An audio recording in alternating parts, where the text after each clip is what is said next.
नमस्कार, प्रणाम। मैं डी कुमार सानी स्वागत करता हूं आपको हमारे YouTube चैनल जीएस मैग्नेट में। जैसा कि आप लोगों को पता है कि बिहार पुलिस मद निषेध के लिए इस चैनल पे लगातार आप लोगों को प्रैक्टिस सेट करवाया जा रहा है।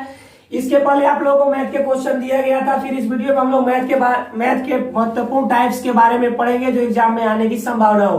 वीडियो शुरू करने से पहले यदि आप लोग हमारे चैनल पे नए हैं तो कृपया चैनल को सब्सक्राइब करें, बगल में बेल बटन को भी दबाएं ताकि जो भी वीडियो आप लोग डाला जाए आप लोगों के पास सबसे पहले पहुंचे। ठीक है, तो चलिए इस वीडियो को शुरू करते हैं। इस वीडियो में हम लोग मैथ्स के 10 ऐसे रिलेटेड टाइप को पढ़ेंगे जो एग्जाम से रिलेटेड है और एग्जाम में आने की संभावना बनी रहती है। ये क्वेश्चन आपके सेट से है और हम लोग सेट के क्वेश्चन ही करेंगे क्योंकि एग्जाम बहुत ही नजदीक है। और बेसिक तरीका से आप लोगों को जो बिहार पुलिस के लिए जो वैकेंसी नई आई है उसके लिए भी क्लास बहुत जल्द इस पे शुरू होने वाला है। आप लोगों को बेसिक तरीका से मैथ पढ़ाया जाएगा, बेसिक तरीका से जीके और जीएस की क्लास कराई जाएगी। तो चलिए अपने अगले क्वेश्चन की ओर चलते हैं। देर न करते हुए हमारा अगला क्वेश्चन ये रहा, बोर्ड पे आप लोग देख सकते हैं।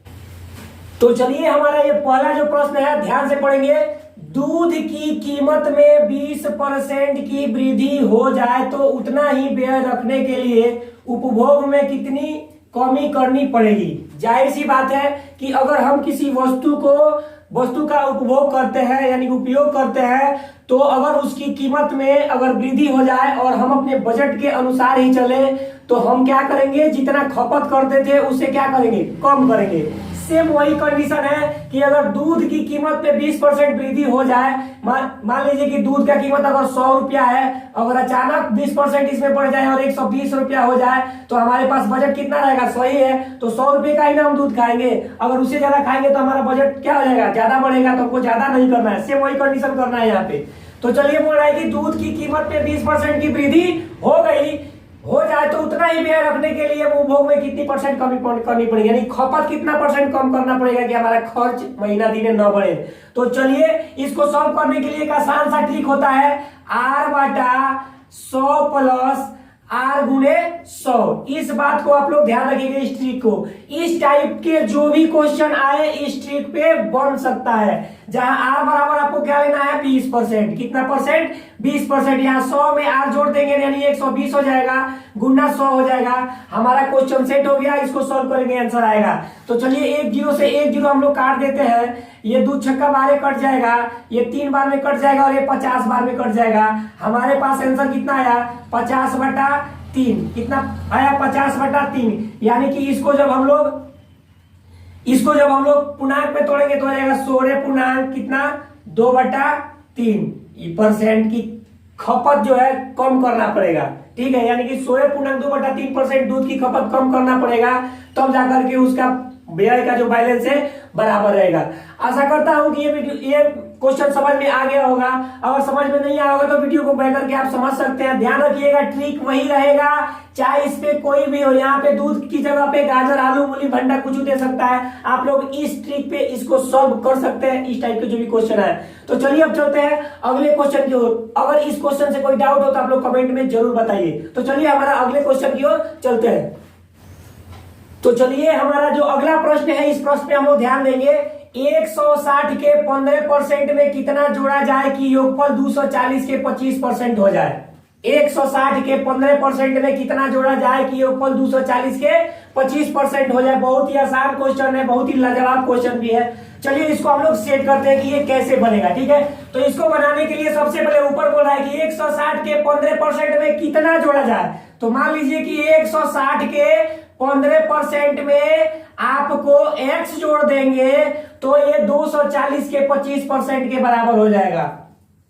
ठीक है, क्वेश्चन हमारा क्या हो गया, सेट हो गया। 160 के 15% में कितना जोड़ा जाए। तो मान लीजिए कि 160 के 15% में हम x जोड़ेंगे तो जो योगफल होगा, तो दोनों का जो योग होगा, इन दोनों का जो योग होगा वो कितना, 240 के 25% के बराबर। ये क्वेश्चन में ही दिया है। चलिए इसको कैलकुलेट करते हैं। 1 0 से 1 0 खत्म हो गया, 5 3 15, 5 दूनी 10, 2 एकम 2, 2 8 16। यहाँ पे हो गया 1 0 से 1 0 खत्म, 5 5 25, 5 दूनी 10 और 2 एकम 2, 2 ये 12 बार में ये कट गया। अब चलिए इसको सॉल्व करते हैं। तो 8 3 का कितना हो गया, यहाँ पे 24 प्लस x इक्वल टू 12 25 कितना हो गया, 60। या x बराबर कितना हो जाएगा, 60 माइनस 24 बराबर कितना हो जाएगा, 36। यानी कि हमारा जो आंसर आएगा वो कितना आएगा 36 आएगा। x बराबर हमारे पास कितना आ गया 36, यानी कि हम 160 के 15% में 36 जोड़ेंगे तो योगफल जो होगा 240 के 25% के बराबर होगा। बहुत ही लाजवाब प्रश्न है, इसको आसानी से आप लोग सॉल्व कर सकते हैं। आशा करता हूं कि समझ में आ गया होगा। अगर समझ में नहीं आया होगा तो वीडियो को बैक करके आप लोग देख सकते हैं और समझ सकते हैं और कमेंट में भी मेंशन कर सकते हैं। तो चलिए चलते हैं अपने अगले प्रश्न की ओर। तो चलिए हम अपने अगले प्रश्न की ओर चलते हैं। हमारा अगला प्रश्न है, दो संख्याओं का अनुपात 3:4 है और उनका HCF 4 हो तो उनका LCM क्या होगा। HCF कितना दे दिया है, HCF कितना दे दिया है 4 दिया है और संख्याओं का अनुपात कितना दिया है,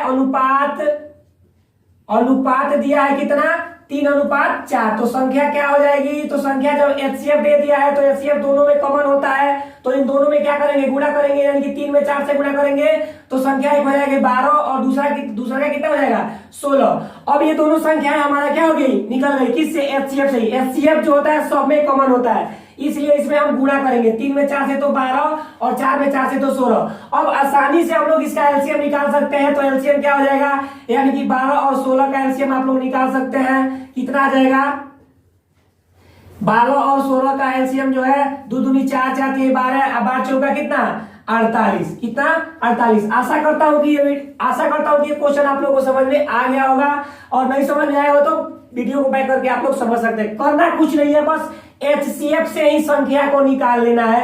HCF जो होता है दोनों सभी संख्याओं में क्या होता है कॉमन होता है। तो इसमें गुणा कर लेंगे तो यह कितना हो जाएगा 12, 4 में 3 से गुणा करेंगे तो कितना 12 और 4 में 4 से गुणा करेंगे तो 16, यानी पहली संख्या 12 दूसरी संख्या 16 निकल के आ गई। अब इन दोनों का एलसीएम क्या करेंगे निकाल देंगे। तो एलसीएम इन दोनों का निकालेंगे तो कितना आएगा 48। आशा करता हूं कि आप लोगों को समझ में आ गया होगा। अगर समझ में नहीं आया होगा तो आप लोग वीडियो को पीछे करके बैक करके समझ सकते हैं, कमेंट में मेंशन कर सकते हैं। तो चलिए इसी के साथ चलते हैं अपने अगले प्रश्न की ओर और देखते हैं कि अगला प्रश्न किस टाइप का दिया हुआ है। अब इस टाइप के जो भी क्वेश्चन है आशा करता हूं कि आप लोग सॉल्व कर सकते हैं। तो चलिए चलते हैं दूसरे क्वेश्चन की ओर। चलिए हम अपने अगले प्रश्न की ओर चलते हैं। हमारा अगला प्रश्न क्या है, एक वस्तु 10% हानि पर बेची गई, यदि 90 रुपया में बेचा जाता तो 5% का लाभ प्राप्त होता है। यानी 90 रुपया में बेचा जाता तो कितना परसेंट का लाभ प्राप्त होता है 5% का लाभ, सॉरी 90 रुपया अधिक में, 90 रुपया यहाँ अधिक में, ठीक है 90 रुपया अधिक में बेचा जाता तो 5% का लाभ प्राप्त होता। तो वस्तु का विक्रय मूल्य ज्ञात कीजिए। तो सबसे पहले मानेंगे कि वस्तु का क्रय मूल्य कितना है x, वस्तु का क्रय मूल्य कितना है x और 5% लाभ पे बेचा जाएगा तो हो जाएगा x का कितना परसेंट 5, यानी कि x 100 प्लस 5 करेंगे बटा कितना हो जाएगा 100, ठीक है। उसके बाद यहाँ पे 10% की हानि होती है तो 10% हानि पे बेच रहा है तो 10% हानि पे बेचेगा तो x का 90 बटा कितना हो जाएगा 100। कोई दिक्कत समझ में आ रहा है। मान लीजिए कि वस्तु का क्रय मूल्य x रुपया, उसके बाद बोला कि 5% लाभ पर, लाभ वाला कंडीशन को पहले फॉलो करेंगे।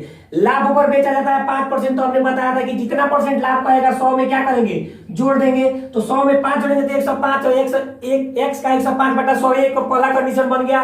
दूसरा कंडीशन बोल रहा है कि 10% हानि पे, यानी कि क्रय मूल्य जो है 10% हानि पे बेचा जाएगा तो x का 10% हानि यानी 100 में से 10 घटाएंगे तो कितना आ गया 90 आ गया। तो चलिए x गुणे 90 बटा ये 100 हो गया। अब इन दोनों का अंतर कितना है, दोनों का अंतर कितना है 90 रुपया, दोनों का अंतर कितना है 90 रुपया। हमारा क्वेश्चन सेट, इसी पे हमारा आंसर निकल जाएगा। देखिए कैसे, यहाँ पे हो जाएगा 105x बटा 100, कोई दिक्कत। यहाँ पे हो जाएगा 90x बटा कितना 100 बराबर यहाँ कितना हो जाएगा 90, कोई दिक्कत। अब 105 में से हम 90 घटा लेंगे तो यहाँ पे हमारे पास 15x आ जाएगा बटा कितना हो जाएगा 100 बराबर यहाँ कितना हो गया 90। या क्रॉस मल्टीपल इसको गुणा कीजिएगा आप लोग तो हो जाएगा 15x इक्वल टू 9 पर 3 को 0, कोई दिक्कत। 9 पे कितना 0 3 0, इसलिए x बराबर कितना हो जाएगा 9000 बटा कितना 15, तो 15 छक्का कितना हो गया 90, यानी कि वस्तु का क्रय मूल्य कितना आ गया 600 रुपया। क्रय मूल्य जब हमारे पास 600 रुपया आ गया तो बोला है कि 10% हानि पर उस वस्तु को बेचा गया है। कितना परसेंट हानि पे 10% हानि पे। ये 5% का लाभ तो कल्पना किया गया है कि 5% पे बेचा जाता तो 90 रुपया अधिक मिलता, लेकिन बेचा ओरिजिनल में कितना गया उसे 10% हानि पर ही वो बेचा है। तो इसका विक्रय मूल्य कितना हो जाएगा, इसका हो जाएगा विक्रय मूल्य बराबर यानी कि 600 का कितना परसेंट हानि 10%, तो 10% हानि बोल रहा है तो 100 में से घटाएंगे तो हो जाएगा कितना 90 बटा कितना 100। चलिए भाई कटाइए इसको, 2 जीरो से 2 जीरो कट गया, 9 छक्का कितना 54, यानी कि 540 रुपया में वो जो वस्तु बेचा जा रहा है तो अब उसे 10% की क्या होगी हानि होगी। क्वेश्चन को समझिए, 5% कल्पना किया गया है कि 5% लाभ पर बेचा जाता तो इतना रुपया का अधिक मिलता, लेकिन उसको ओरिजिनल कितना में बेचा गया है, तो ग्राहक कितना में करता है उसे 10% की हानि पर ही करता है। आशा करता हूं कि क्वेश्चन समझ में आ गया होगा। अगर क्वेश्चन समझ में नहीं आया होगा तो आप लोग वीडियो को बैक करके देख सकते हैं और कमेंट बॉक्स में मेंशन कर सकते हैं। तो चलिए अपने अगले क्वेश्चन की ओर चलते हैं और देखते हैं कि हमारा अगला प्रश्न क्या है। तो चलिए चलते हैं हम अपने अगले प्रश्न पे। हमारा अगला प्रश्न है, एक टीवी पर 5% की छूट देने पर 10% का लाभ होता है। कितना परसेंट का लाभ होता है 10% का। कब, जब उस पे 5% की छूट दे दी जाती है। यदि टीवी का अंकित मूल्य 2640 रुपया हो तो क्रय मूल्य क्या होगा। ये टीवी है उसका अंकित मूल्य कितना है 2640 रुपया, तो क्रय मूल्य क्या होगा। तो मान लीजिए कि क्रय मूल्य क्या होगा x रुपया होगा, मान के चलते हैं क्रय मूल्य कितना x रुपया। अब देखिए ड्रामा, अब बोला 10% का लाभ होता है, तो लाभ किस पे होता है क्रय मूल्य पे ही होता है, तो 10% का क्या हो गया लाभ हो गया, तो यानी कि x का कितना परसेंट 110 बटा कितना हो जाएगा 100। कोई दिक्कत नहीं है। अब चलिए उसके बाद बोल रहा है कि अब 10% का लाभ कब हो रहा है, जब उसके अंकित मूल्य पे कितना परसेंट की छूट दिया जा रहा है 5% का छूट दिया रहा है। कितना परसेंट का 5% का। तो इसका अंकित मूल्य जो है 2640 गुणे 5% की छूट का मतलब क्या, 100 में से 5 घटाइए तो कितना आएगा 95 बटा कितना हो गया यहाँ 100। कोई दिक्कत नहीं है। आशा करता हूं कि समझ में आ रहा होगा। अब ये हमारा क्वेश्चन क्या हो गया सेट हो गया। इसमें केवल हम x का वैल्यू निकालेंगे, हमारा आंसर आएगा। तो चलिए इसको कैलकुलेट करते हैं। ये 100 से ये 100 क्या हो गया खत्म हो गया। हमारे पास बचा 110x इक्वल टू ये 2640 गुना 95। कोई दिक्कत नहीं है। अब चलिए इसलिए जब हम x का वैल्यू निकालेंगे तो 2640 गुना 95 बटा कितना 110, एक जीरो से एक जीरो छप दे कट जाएगा। उसके बाद देखिए ये 11 कम 11 और 11 दूनी कितना हो जाएगा 22, 11 चौका 44 और 24 में 95 से गुना कीजिएगा तो आपके पास आ जाएगा कितना ये, यानी कि 2280 रुपया। यानी कि उस वस्तु का जो क्रय मूल्य होगा वो क्रय मूल्य कितना होगा 2200 यानी कि 80 रुपया होगा। तो चलिए आशा करता हूं कि समझ में आ गया होगा। नहीं समझ में आया होगा तो वीडियो को बैक करके आप समझ सकते हैं। करना कुछ नहीं है, दोनों कंडीशन को फॉलो कर देना है और आंसर हमारा आ जाएगा। तो चलिए वीडियो को बैक करके समझ सकते हैं आप लोग। अगर समझ में आ गया होगा तो बहुत अच्छी बात है। चलिए अगले क्वेश्चन की ओर चलते हैं। तो चलिए हम अपने अगले प्रश्न की ओर चलते हैं। हमारा अगला प्रश्न है, दो गाड़ियां स्टेशन ए और बी से एक दूसरे की ओर क्रमशः 16 मील प्रति घंटा और 21 मील प्रति घंटा की गति से चलती है। दो स्टेशन है, एक ए और दूसरा बी, और दोनों गाड़ी एक इधर से चलती है और एक इधर से चलती है। तो दोनों का जो चाल है कितना है, एक का है 16 मील प्रति घंटा और दूसरे का है कितना 21 मील प्रति घंटा। चलिए भाई 21 मील प्रति घंटा। अब चलिए और चलती है, उनके मिलने के समय दूसरी गाड़ी पहली गाड़ी से 60 मील अधिक चल चुकी होती है। ये दोनों गाड़ियां जो जहां मिलती है, ये जो दूसरी गाड़ी है इस गाड़ी से 60 मील क्या हो जाती है अधिक चल चुकी होती है। चलिए भाई यानी कि दोनों का अंतर कितना 60 मील तय हो गया। ए और बी की बीच की दूरी ज्ञात करना है। तो ए और बी के जो बीच की दूरी है वही ज्ञात करना है। ठीक है, तो चलिए इस क्वेश्चन को सॉल्व करते हैं। बहुत ही प्यारा सा प्रश्न है। ठीक है, इसको सॉल्व करते हैं। चलिए मान लेते हैं कि दोनों ये जो गाड़ी है वो x घंटा के बाद मिलेगी। कितना घंटा के बाद x घंटा के मिलेगी। यानी कि माना कि दोनों गाड़ी x घंटा के बाद मिलेगी। कोई दिक्कत नहीं है। अरे कोई दिक्कत नहीं है। अब चलिए x घंटा के बाद दोनों क्या करेगी गाड़ी मिलेगी। अब चलिए एक गाड़ी की तो दूरी कितना हो जाएगा, जब मैंने समय निकाल लिया कि x घंटा के बाद ये दोनों मिलेगी तो दूरी हमको निकालेंगे ना, तो दूरी कितना है, पहली गाड़ी का चाल कितना है 16 मील, तो पहली गाड़ी की दूरी कितना तय करेगी,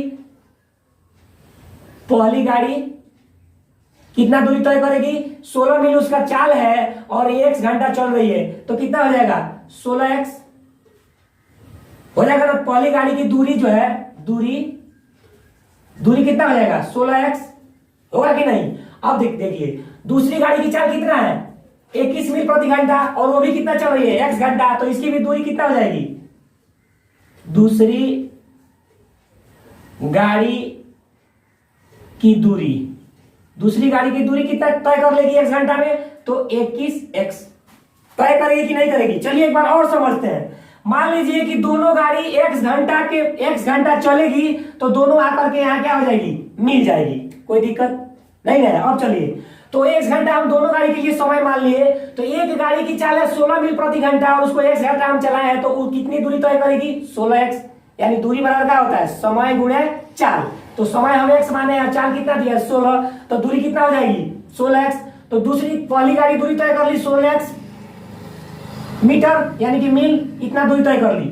उसके बाद देखिए दूसरी गाड़ी कितनी चल रही है 21 मील प्रति घंटा की रफ्तार से और मैंने उसको चलाया कितना x घंटा, तो ये कितना इसका दूरी कितना हो जाएगा, तो 21x मील हो जाएगा कि नहीं हो जाएगा। अब दोनों का देखो, अब दोनों का जो अंतर है कितना दिया है 60 मील का, मतलब ये दूसरी गाड़ी पहली गाड़ी से 60 मील अधिक चल चुकी होती है, यानी कि ये दूसरी गाड़ी जो 21x है ये पहली गाड़ी से यानी 16x से कितना अधिक है दूरी इसका, तो 60 मील, दोनों का अंतर 60 मील हो गया। इसको घटाएंगे हम लोग, इसको हम क्या करेंगे कैलकुलेट, यहाँ हो जाएगा 5x इक्वल टू कितना 60, कोई दिक्कत, इसलिए x बराबर कितना होगा 60 बटा कितना 5, तो 12 5 60 यानी कि 12, यानी कि हमारे जो एक कितना घंटा दोनों गाड़ी चल रही है 12 घंटा, दोनों गाड़ी कितना घंटा चल रही है 12 घंटा, तो ये दोनों गाड़ी यहाँ पे 12 घंटा चल के क्या हो रही है मिल रही है, कितना घंटे में 12 घंटे में। लेकिन ये तो मैंने समय निकाला है, तो मिलने के बाद तो कितनी दूरी तय कर, लेकिन दोनों के बीच की दूरी कितना हो जाएगा ए और बी का, तो इसको निकालने के लिए हम लोग क्या करेंगे,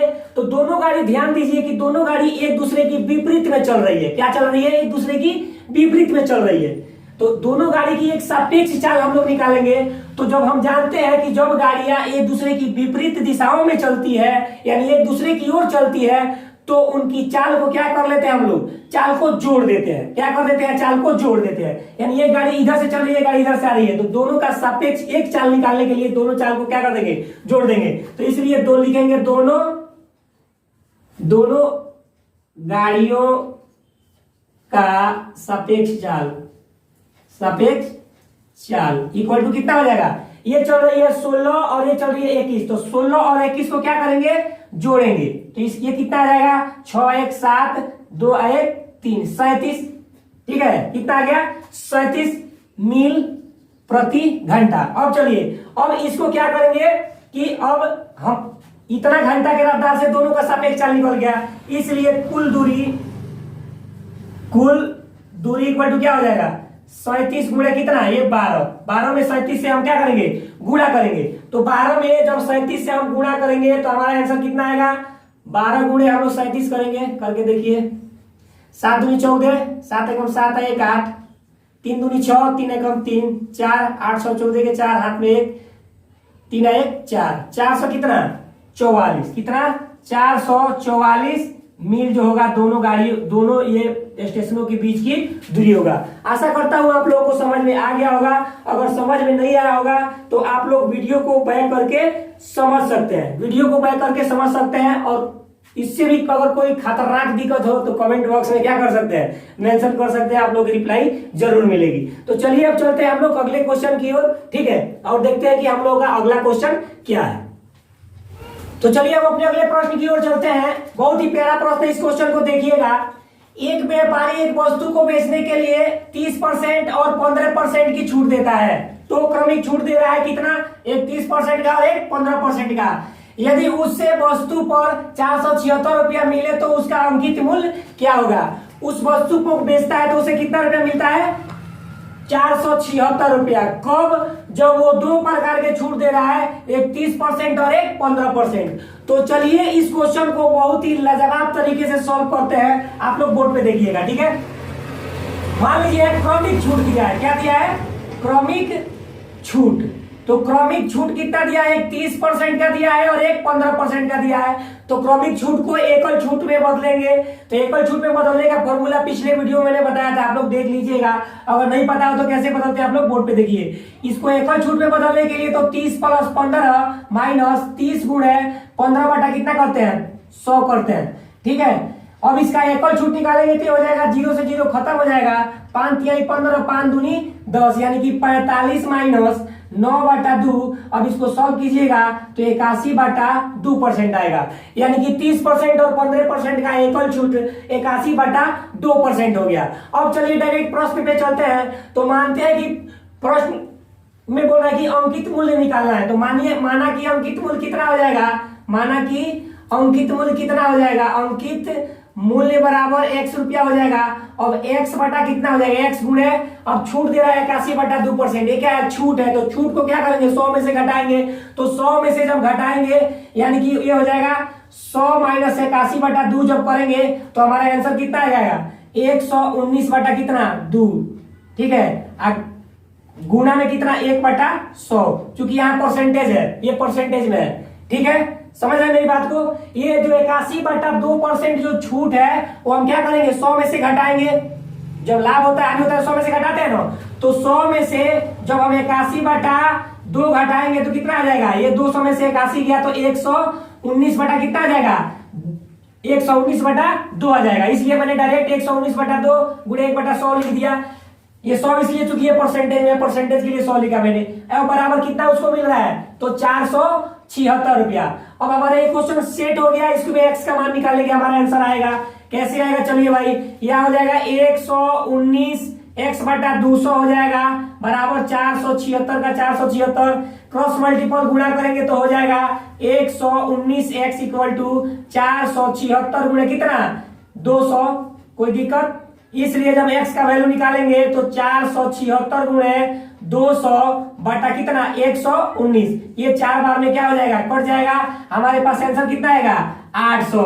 कितना आएगा? 800 रुपया। यानी कि उस वस्तु का अंकित मूल्य कितना है? 800 रुपया, जिसे 2 क्रमिक बट्टा छूट यानी 30% और 15% में बेचा जाता है, ठीक है। आशा करता हूं कि ये क्वेश्चन आप लोगों को समझ में आ गया होगा। अगर नहीं समझ में आया होगा तो वीडियो को बैक करके आप लोग देख सकते हैं। तो चलिए चलते हैं अपने अगले क्वेश्चन की ओर और देखते हैं कि हमारा अगला प्रश्न क्या है। तो चलिए हमारा अगला प्रश्न है। हमारा अगला प्रश्न क्या है कि एक गाड़ी 60 किलोमीटर प्रति घंटा के चाल से एक विशिष्ट दूरी 210 मिनट में तय करती है। गाड़ी की चाल कितनी है? गाड़ी की चाल यानी कि 60 किलोमीटर प्रति घंटा। अब चलिए इस 60 किलोमीटर प्रति घंटा की चाल से एक विशिष्ट दूरी 210 मिनट में तय करती है। समय कितना ले रही है? यानी कि चल कितना रही है? तो 210 मिनट। तो 210 मिनट ये चल रही है तो इसको मिनट घंटा में चेंज करेंगे तो 60 से भाग देंगे तो ये हो जाएगा 0, कट जाएगा। ये हो जाएगा 3 से कटाइए 3 दूनी 6, 3 7 21, यानी कि वो गाड़ी चल रही है 7/2 घंटा। 60 बटा कितना चल रही है? 2 घंटा। अब 7/2 घंटा चल रही है लेकिन उसका 1 घंटा का चाल कितना है? 60 है। 60 किलोमीटर प्रति घंटा है। तो कुल दूरी कितना तय कर लेगी 7/2 घंटा में? कुल दूरी कितना हो जाएगा? यानी कि दूरी बराबर क्या होता है? समय गुणे चाल। तो गाड़ी 7/2 घंटा तब चली है कितने रफ्तार से? 60 किलोमीटर प्रति घंटा की रफ्तार से। तो कितनी दूरी तय कर लेगी? तो गुणा करेंगे, यानी 7/2 में कितना से? 60 से। ये कितना हो जाएगा? 30 बार में कट गया, यानी कि 210 किलोमीटर की दूरी क्या कर रही है? वो तय कर रही है। 210 किलोमीटर की दूरी क्या कर रही है? तय कर रही है। अब कह रहा है कि यदि उसका चाल उसका चाल जो है 80 किलोमीटर प्रति घंटा कर दिया जाए। कितना घंटा? 80 किलोमीटर प्रति घंटा कर दिया जाए तो यही दूरी 210 किलोमीटर की ही दूरी वो कितनी देर में तय करेगी। इसलिए समय, अब देखिए चाल कितना है? 80। अब चाल कितना कर देना भाई? 80 किलोमीटर प्रति घंटा चाल कर देना है। पहले 60 से चल रही थी तो 210 किलोमीटर तय कर ली। अब चाल बढ़ा देना है तो 210 किलोमीटर की दूरी कितनी देर में तय करेगी? दूरी यही रहेगा, बस चाल बदल जाएगा। अब चलिए, तो समय कितना हो जाएगा भाई, तो समय हो जाएगा 210 बटा कितना 80, चूंकि समय बराबर क्या होता है दूरी बटा 4। आप लोगों को याद ही होगा, ये लिखने की जरूरत नहीं है क्योंकि ये कंपटीशन का क्लास है, आप लोगों को याद होना चाहिए। चलिए ये से ये कट गया, ठीक है, यहाँ पे चल गया ये 21 बटा 8, कितना 21 बटा 8 जो है घंटा में वो क्या करेगी, दूरी तय कर लेगी। अगर आप इसे पूर्णांक में भी तोड़ के लिखना चाहते हैं 2.5 बटा 8 यानी कि घंटा में, ठीक है। तो चलिए आशा करता हूं कि ये सेशन आप लोगों को अच्छा लगा होगा। अगर अच्छा लगा हो तो वीडियो को लाइक करें, शेयर करें और अपना थैंक्स जरूर भेजें। तो चलिए इसी के साथ हम लोग मिलते हैं अगले वीडियो में, तब तक के लिए दीजिए इजाजत। जय हिंद, जय भारत। और हाँ, अगर ये वीडियो आप लोगों को अच्छा लगा हो तो वीडियो को लाइक, शेयर और सब्सक्राइब, चैनल को सब्सक्राइब करना ना भूलिएगा, दोस्तों के साथ शेयर करना ना भूलिएगा। तो चलिए मिलेंगे अगले सेट के मैथ के टाइप के क्वेश्चन के साथ, तब तक के लिए जय हिंद, जय भारत।